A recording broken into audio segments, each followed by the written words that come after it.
Bagaimana kita dapat membedakan antara ujian, teguran, dan azab menurut Islam? Silahkan Ustadz. Masya Allah. Masya Allah. Barakallahu fiik. Iya, bicara bagaimana kita membedakan antara teguran, ujian, dan azab dari Allah Subhanahu wa Ta'ala. Yang pertama, boleh jadi bentuknya sama. Bentuk teguran, bentuk azab, bentuk ujian itu sama. Tapi yang berbeda kondisi orang yang mendapatkan tiga hal tadi dan sikap orang ketika menghadapinya. Ketika dia pelaku dosa, itu boleh jadi teguran ketika dia sabar. Sehingga dia kembali kepada Allah. Tapi jadi azab kalau dia tidak kembali kepada Allah.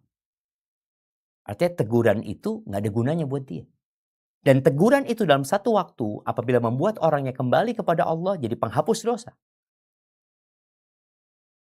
Namun tatkala dia ditegur, dikasih cobaan tadi, kemudian dia menghadapinya dengan marah-marah, maka jadi adab buat dia. Baik, kondisi orang yang bertakwa kepada Allah Subhanahu wa Ta'ala, boleh jadi yang datang adalah ujian untuk mengangkat derajat. Karena cobaan itu datang atau musibah itu datang untuk menghapuskan dosa dan mengangkat derajat. Kapan dia menghapuskan dosa? Ketika ini pelaku dosa. Kapan mengangkat derajat? Ketika dosanya dihapuskan. Kemudian dia ada orang soleh yang punya banyak kebaikan. Seperti Nabi kita Muhammad alaihi salatu wassalam.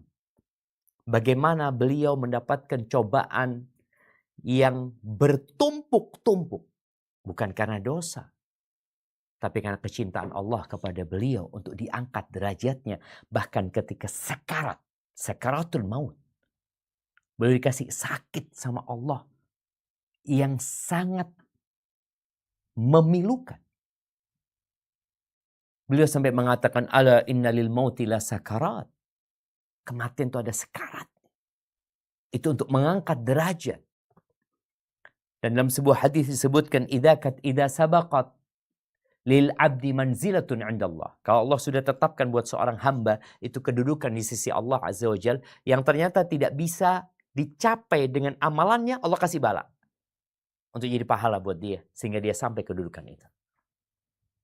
Jadi kita kalau melihat orang lain terkena musibah dan orang itu pelaku dosa, ya kita ingatkan dia untuk kembali kepada Allah. Tapi kalau kita melihat ada orang yang kita lihat dia orang baik-baik, lalu mendapatkan bala dan musibah, maka kita jangan suudzon kepada orang itu mengatakan, oh kayaknya ini orang punya dosa. Enggak. Boleh jadi musibah dia untuk mengangkat derajatnya.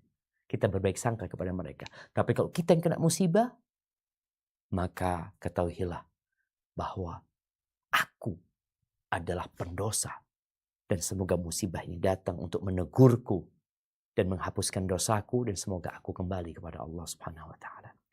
Jadi perbedaannya di orangnya dan sikap menghadapinya. Kalau bentuknya ya sama.